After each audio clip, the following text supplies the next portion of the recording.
Hi guys, very good afternoon. So welcome back. आज हम बात करते हैं दो क्वेश्चंस मैं लूँगा। आज आपकी तरफ से एक एक्सेल का क्वेश्चन होगा और एक पावर क्वेरी एम कोड के थ्रू हम इसको सॉल्व करेंगे और देखेंगे कि पावर क्वेरी और एम कोड के थ्रू आप किस तरह की चीज़ें और कर सकते हैं। काफ़ी स्टूडेंट्स को अभी भी क्लियर नहीं है कि एम कोड का पावर क्वेरी में क्या रोल होता है। आप थोड़ा इसके बारे में और बताएं। हालांकि मैंने इंट्रोडक्शन वीडियोस पे डाले थे और पावर क्वेरी के बारे में भी काफ़ी स्टूडेंट्स को पता ही नहीं है। तो ये एक्सेल के आपके नए आपके टूल्स हैं, ये बिल्कुल फ्री ऑफ कॉस्ट हैं और अगर आप एक्सेल समझ कर आप एक्सेल लर्न कर आराम से बैठे हैं, आपने वीबी भी कर लिया है, तो आपको बैठना नहीं है, आपको आगे जाना है। बहुत बड़े-बड़े माइलस्टोन्स अचीव करने हैं जिसमें पावर बीआई, पावर पिवट, डैक्स, एम कोड, पावर क्वेरी वगैरह ये सारा कुछ पड़ा हुआ है और ये बहुत अमेजिंग टूल्स हैं, ये फ्यूचर है आपका, राइट?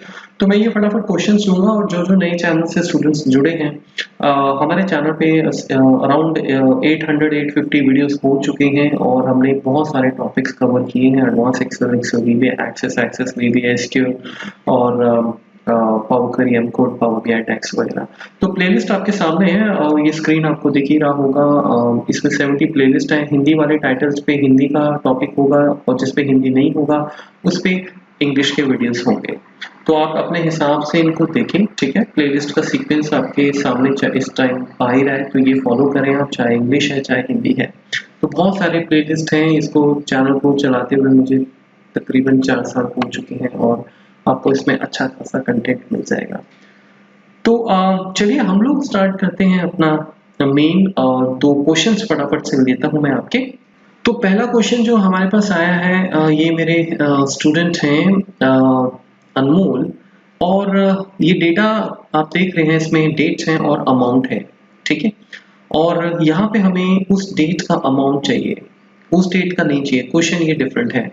आपको एक्चुअल में अगर वो डेट अवेलेबल भी है, जैसे अगर आप यहाँ देखें हमारे पास 6 जनवरी है, तो 6 जनवरी का हमारे पास ये 554 आ रहा है, लेकिन सब्सक्राइबर कहते हैं, मेरे स्टूडेंट भी हैं ये, कि आपको 554 नहीं चाहिए। 554 पहले, इससे पहले ये जो डेट है, इससे पहले जो भी आपकी डेट आ रही होगी आपको उसका मैच चाहिए, उसका अमाउंट चाहिए, नियरेस्ट वैल्यू। अब अगर हम 6 जैन देखें तो ऑब्वियसली 5th जैन होता है। अगर यहाँ 5th जैन नहीं होता तो हम 4th जैन उठा लेते हैं, फिर जो भी नियरेस्ट आपकी डेट होगी इस तरीके से।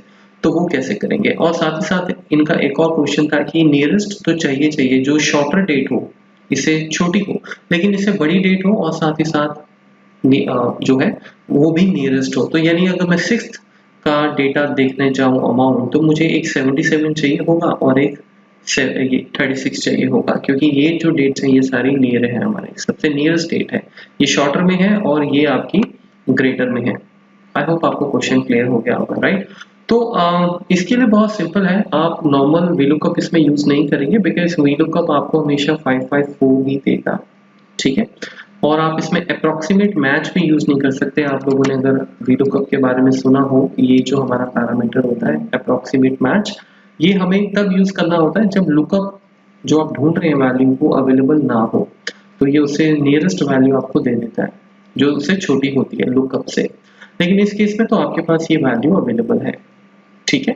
तो ये अवेलेबल है तो नियरेस्ट आप अप्रोक्सीमेट मैच भी अगर लगाएंगे तो वो आपको एग्जैक्ट मैच की ही वैल्यू देगा। तो इसको हम सॉर्ट आउट करने के लिए बहुत इजी है, आप अपने डेटाबेस में मैच फंक्शन लगा के स्टेट का पोजीशन फाइंड आउट कर लें, ठीक है? लेकिन उससे पहले याद रखिएगा डेटा ये सॉर्ट कर लीजिएगा असेंडिंग ऑर्डर में, नहीं तो प्रॉब्लम हो सकती है। जो भी डेटा हो उसको डेट्स के अकॉर्डिंग सॉर्ट कीजिएगा, क्योंकि आपको डेट ढूंढना है, ठीक है? अभी बताता हूँ आपको मैं क्यों। तो मैच का ये हम यहाँ से डेटा निकालेंगे, यहाँ से चलते हैं, इस पूरे के पूरे टेबल को सिलेक्ट करके आप मैच से पोजीशन निकाल लीजिए। आप पोजीशन आपको मिल गई, दैट मीन्स कि 7th पोजीशन पे ये डेटा है। अगर आप यहाँ पे नंबरिंग भी करेंगे, आप इस तरह से नंबरिंग करके चलते हैं, तो आप देखेंगे कि ये पोजीशन जो है हमारी 7th पोजीशन पे होगा, ये देखिए, ठीक है? तो उसके ऊपर वाली शॉर्टर होगी, उससे नीचे वाली आपको जो है पोजीशन वो चाहिए होगी, राइट? तो हमने क्या करना है आप समझ ही गए होंगे। आप अगर आपको नियरेस्ट देखना है, नियरेस्ट शॉर्टर वैल्यू, ठीक है, तो आप इसको -1 कर दें, क्योंकि नेचुरल सी बात है, जो भी आपकी पोजीशन यहाँ पे आएगी 6th, ये उसके ऊपर वाला ही जो है आपको वो चाहिए होगा। अब आप सोचेंगे कि उसके ऊपर वाला ये कैसे श्योर होगा कि वो नियरेस्ट है, क्योंकि आपने पहले ही डेटा सॉर्ट कर रखा है। तो डेटा सॉर्ट करने से तो इससे जो ऊपर डेट होगी वो ऑब्वियसली इससे छोटी डेट ही होगी और वो इसके नियरेस्ट होगी। क्यों? क्योंकि यहाँ से पहले आपने इसकी पोजीशन फाइंड आउट कर ही ली है। तो मैं इसको सबसे पहले तो फॉर्मेट सेल्स में जाके जनरल कर देता हूँ। ठीक है, आपको समझ आया? तो 6th पोजीशन आपको मिल गई। अब ये 6th पोजीशन हम इंडेक्स से निकालेंगे, क्योंकि इंडेक्स हमारा क्या करता है, इंडेक्स हमारा इस टेबल में हम जाएंगे और इस टेबल में जाके आप अपना सीधा रो नंबर देंगे जो ये मैच आपको ढूंढ रहा है, और यहाँ से आप कॉलम नंबर हमें देने की जरूरत नहीं है बिकॉज कॉलम हमारा एक ही है। तो इंडेक्स से हमें 77 मिल जाएगा, ये देखिए, राइट। तो उसी तरीके से शॉर्टर वैल्यू अगर आपको निकालनी है और नियरेस्ट वैल्यू निकालनी है, लेकिन उससे बड़ी हो, लार्जर वैल्यू हो, तो सेम वे में आपने जो फंक्शन लगाया है, आप पोजीशन तो फाइंड आउट कर ही चुके हैं, आप उसमें +1 कर दें। तो यहाँ पे जो फॉर्मूला हम लगाएंगे इक्वल्स टू, आप इसमें यहाँ पे ये जो हमने पोजीशन फाइंड आउट की है इसको +1 कर दें, क्योंकि जो भी पोजीशन मेरे पास आएगी उस पोजीशन से नीचे मुझे एक स्टेप जाना होगा, क्योंकि डेटा असेंडिंग ऑर्डर में सॉर्ट है। अगर आप असेंडिंग ऑर्डर में सॉर्ट नहीं करेंगे तो गड़बड़ हो जाएगी। तो उम्मीद है आपको सभी को ये एक छोटा सा ट्रिक हमने जो यूज किया इंडेक्स और मैच का, ये समझ आ गया होगा। अब हम बढ़ते हैं आगे। जो मेन हमारा जो आजकल बड़ा फेमस है पावर क्वेरी, जिसके बारे में बहुत आजकल अवेयरनेस हो रही है बिकॉज ये टूल्स ही इतने अच्छे हैं, पॉपुलर हो रहे हैं। आपको करना क्या है, मैं आपको फटाफट से बताता हूँ। देखिए, पावर क्वेरी की सीरीज भी आप देख सकते हैं, मैंने पावर क्वेरी की सीरीज 6-7 महीने पहले चलाई थी। हमें फटाफट से ये करना है, आप वीडियो पॉज करें और इसको खुद कोशिश करें करने की, और आप अपने स्टेप्स भी इसमें मुझे शेयर कर सकते हैं अगर आपने डिफरेंट तरीके से किया हो। ये आपके पास एक डेटा है, इस डेटा में हमारे पास कुछ ये नंबर्स हैं। लेट्स इनका हेडर है HCN और ये है टैक्सेबल अमाउंट। हमें पावर क्वेरी के थ्रू, आप किसी और चीज़ के थ्रू भी कर लें, हम पावर क्वेरी की बात करेंगे। मैं ये चाहता हूँ कि मैं इसमें ये जितने भी HSN नंबर्स हैं ये रिपीट हो रहे हैं कहीं ना कहीं, तो हमें एक सिस्टम ऐसा चाहिए कि मैं जो भी HSN नंबर लिखूं, जैसे हम शीट 3 में चलते हैं, ये देखिए मैं यहाँ पे इसको पेस्ट करता हूँ। आप चाहें तो इसका ड्रॉप डाउन भी बना सकते हैं। जब आप इसको यहाँ पेस्ट करें और रिफ्रेश करें, यहाँ पे रिफ्रेश करें इस तरीके से, तो आपको यहाँ पे ये डेटा उस HSN नंबर का टोटल मिल जाए। जैसे मैं कोई और नंबर पिक करता हूँ, जैसे हम करते हैं 9023, ठीक है। सो मैं यहाँ पे इसको करता हूँ पेस्ट वैल्यू और हम रिफ्रेश करते हैं। आप इसको जैसे ही रिफ्रेश करेंगे, ये देखिए नंबर आपका 30474 हो गया, आपने आप रिफ्रेश हो गया। तो ये हम पावर क्वेरी में कैसे कर सकते हैं, इस पे हम बात करेंगे, ठीक है। तो देखिए, सबसे पहले डियर स्टूडेंट्स, आप इसको टेबल बनाएं, क्योंकि सबसे पहला काम तो हमारा टेबल ही होता है। तो इस टेबल का नाम मैंने ऑलरेडी दिया हुआ है, Ctrl+T करके आप ये टेबल 1 है। पावर क्वेरी का आपको बेसिक ज्ञान होना चाहिए, नहीं तो ये वीडियो ऐसे आपको समझ नहीं आएगा, पर फिर भी आप देखें, क्योंकि देखने से ही विजन बनती है कि हाँ, कुछ मैंने ऐसा देखा है और शायद ये मेरे किसी काम का हो सकता है। पावर क्वेरी की सीरीज आप देख सकते हैं। तो ये टेबल को हम सबसे पहले क्या करेंगे, ये टेबल को मैं सिंपल अपना पावर क्वेरी के विंडो में लेके जाऊंगा, और मैं ऑलरेडी उसको ले जा चुका हूँ। तो फ्रॉम टेबल एंड रेंज पे आप जब क्लिक करेंगे तो आपको पावर क्वेरी में वो ले जाएगा, ठीक है। मैं आपको दिखाता हूँ, जैसे हम इसको करते हैं, या हम एक काम करते हैं, मैं सारा कुछ डिलीट ही कर देता हूँ आपके लिए, नो प्रॉब्लम, और हम इसको शुरुआत से करते हैं, ठीक है ना। क्योंकि हो सकता है आप में से कुछ लोग इतना इसमें ज़्यादा उनको नहीं पता हो, तो हम इसको डिलीट कर देते हैं। अभी आप देखिए, ये एक फ्रेश टेबल है, कुछ नहीं करना आपने, इसको Ctrl+T करके टेबल बना लें। टेबल तो आपको बनाना आते ही होंगे। उसके बाद डेटा में जाके फ्रॉम टेबल रेंज पे आपको जाना है, ठीक है। फ्रॉम टेबल एंड रेंज, ये डेटा आपका पावर क्वेरी में ले जाएगा। पावर क्वेरी का हमारा एक अलग से रिबन है, जैसे एक्सेल का रिबन होता है। पावर क्वेरी का यूज होता है डेटा को स्ट्रक्चर करने के लिए, क्लीन करने के लिए, ताकि आप उस पर डैशबोर्ड्स बना सकें पावर BI यूज करते हुए, ठीक है। ऐसे कुछ आपको क्वेश्चंस कंफ्यूज करते हो, पावर BI क्या है, पावर BI सर्विस क्या है, डैक्स क्या है, M कोड क्या है, आप इस वीडियो के नीचे लिखिएगा, मैं डेफिनेटली आपको बताऊंगा इसके बारे में फिर, ठीक है। अच्छा देखिए, तो ये हमारे पास एक बार जिस तरह से इंफॉर्मेशन आपकी आ गई है, तो अब आपको HCN नंबर्स का टोटल टैक्सेबल अमाउंट निकालना है। जैसे आप एक्सेल में समेट वगैरह यूज करते हैं या पिवट आप यूज करते हैं, तो इसके लिए हमें इसको ग्रुप करना होगा, क्योंकि ये HCN आप देख सकते हैं यहाँ पे बार बार रिपीट हो रहा है, ठीक है। तो पावर क्वेरी की सीरीज में मैंने आपको ग्रुप बाय के बारे में बताया था। तो ग्रुप बाय करते हैं, बहुत सिंपल है, ये डेटाबेस का फीचर है, पावर क्वेरी में भी आपको मिलता है। HCN नंबर से ग्रुप करेंगे और यहाँ पे लिख देंगे टोटल टेक्स्ट फॉर एग्जाम्पल, ठीक है। उसके बाद क्या ऑपरेशन करना है, सम करना है, किस हेडर का करना है, वेल हमें करना है सम ऑफ टैक्सेबल अमाउंट का। डन, हम इसको ओके करते हैं और ये देखिए ये आपका, इसको क्लोज एंड लोड कर लेंगे क्योंकि हमारा सम निकल के आ गया। अब जब हमारा सम निकल के आएगा, ये है आपकी क्वेरी, ठीक है। और मैं ये पुरानी शीट्स को डिलीट कर देता हूँ। अब देखिए इसमें मैं इसको, ये क्वेरी का कनेक्शन है, ये मैंने सेटिंग की हुई है, ये डायरेक्ट डेटा नहीं आता है जब तक मैं यहाँ राइट क्लिक करके लोड टू ऑप्शन ना करूँ। तो हम इसको ना एज अ टेबल लेके चलते हैं न्यू वर्कशीट में। तो अब क्या होगा, अब आपके पास एक नई शीट होगी और उसमें सिर्फ और सिर्फ HCN के नंबर्स होंगे। ये देखिए, दिख ही रहा होगा आपको, राइट। अब इसके आगे जो क्वेश्चन था जो मैं आपको बताने जा रहा हूँ वो ये कि ये तो आउटपुट आ गया और आपका काम खत्म हो गया, लेकिन आप इसके एक लेवल और आगे जा सकते हैं। वो क्या कि आप यहाँ पे एक टेबल बना सकते हैं, लेट्स से कि भाई जब भी वो टेबल HCN नंबर आप यहाँ पे लिखें और रिफ्रेश करें तो आपके पास ये टेबल पूरा का पूरा उसी फॉर्म में आ जाए, एक तरह का फिल्टर लग जाए, ठीक है। जैसे मैं अभी यहाँ पे इसको डालता हूँ, या हम एक और काम कर सकते हैं कि हम यहाँ पे ड्रॉप डाउन भी बना सकते हैं, ठीक है। जैसे कि मैं इसमें से लेट्स से सिर्फ ये वाले आइटम्स पकड़ता हूँ, यहाँ पे किसी और शीट में मैं इसको रख देता हूँ, जैसे लेट्स से यहाँ पे कहीं पे रख लेता हूँ, ठीक है।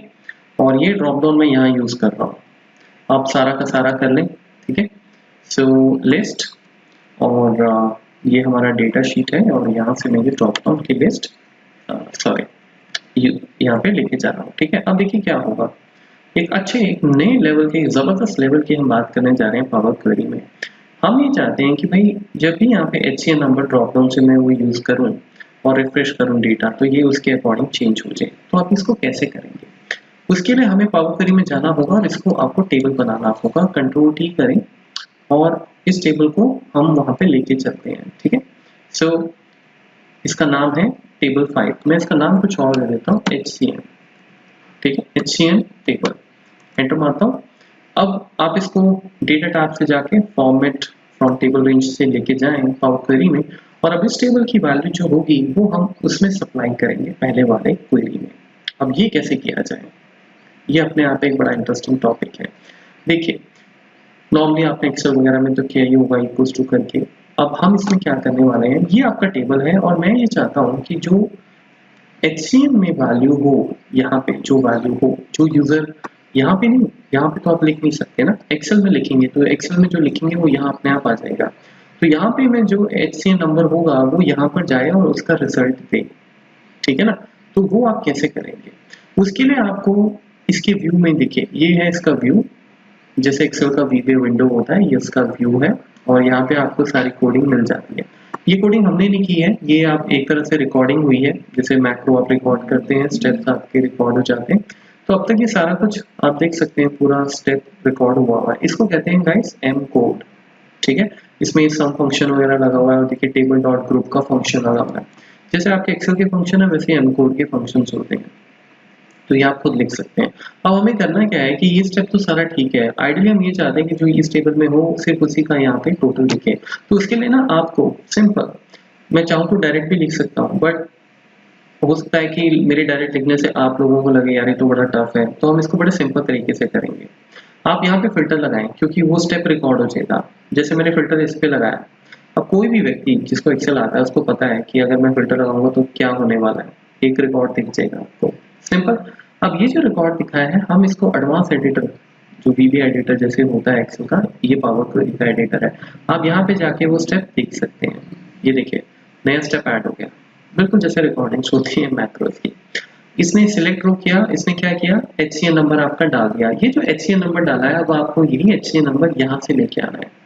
तो आप कैसे लेके आएंगे ये मैं आपको बताने जा रहा हूँ। तो देखिए बहुत सिंपल है, आप इसको कैंसिल करें। इस टेबल का नाम HCN टेबल है तो हम वहाँ पे HCN टेबल का नाम लिख देंगे, लेकिन टेबल के नाम को लिखने के बाद आपको उस हेडर का नाम लिखना पड़ेगा और उस हेडर पे कौन सी वैल्यू उठानी है उसका इंडेक्स नंबर देना होगा।